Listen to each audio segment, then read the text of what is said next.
माननीय अध्यक्ष जी द्वारा नाम निर्देश किए जाने वाले इस सभा के 21 सदस्य और उपसभापति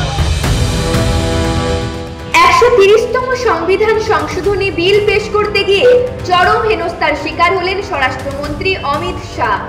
ঐতিহাসিক এই বিলের বিরোধিতা করে তাকে লক্ষ্য করে ছোড়া হলো কাগজ। তৃণমূল সাংসদ মহুয়া মৈত্র এবং ইন্ডি জোট মিলে বুধবার লোকসভায় শাহকে লক্ষ্য করে কাগজ ছুড়ে মারেন। মোদী সরকারের এই নয়া সংশোধনী বিল নিয়ে শুরু থেকেই আপত্তি ছিল বিরোধীদের। কেন এই বিরোধিতা? কেন মাথায় হাত দুর্নীতিবাজদের? তাদের কোন পাকা ধানে মই দিতে চলেছে এই বিল? চলুন দেখে নেওয়া যাক। লোকসভায় পেশ হওয়া এই বিলে রয়েছে যুগান্তকারী সিদ্ধান্ত। ফৌজদারি অপরাধে অভিযুক্ত হয়ে টানা 30 দিন যদি কোনো মন্ত্রী জেলে থাকেন, তাহলে 31 দিনের মাথায় তাকে পদত্যাগ করতেই হবে। এই বিল কার্যকর হলে মুখ্যমন্ত্রী থেকে প্রধানমন্ত্রী রেহাত করা হবে না কাউকে।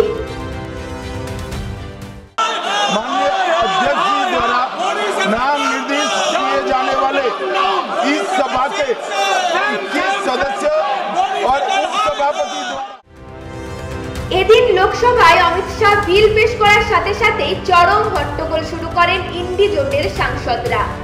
এই বিলে স্পষ্ট উল্লেখ রয়েছে, দুর্নীতি বা কোনো ফৌজদারি অভিযোগের জন্য গ্রেফতার হওয়ার পরে 30 দিন জেলবন্দি থাকলে 31 দিনের মাথায় অপসারিত হবেন প্রধানমন্ত্রীও।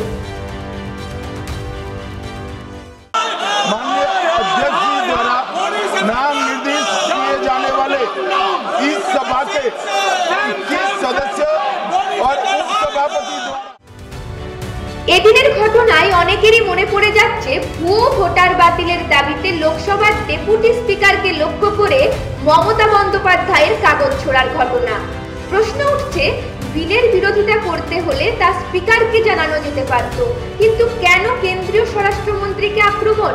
বিশেষ করে সেই দলের সাংসদের বিরুদ্ধে অভিযোগ, যাদের বিরুদ্ধে রয়েছে সারদা, চাকরি দুর্নীতি, রেশন দুর্নীতির মতো গুরুতর সব অভিযোগ। তবে কি বেলাগাম দুর্নীতির পথ খোলা রাখতেই বেপরোয়া তৃণমূল?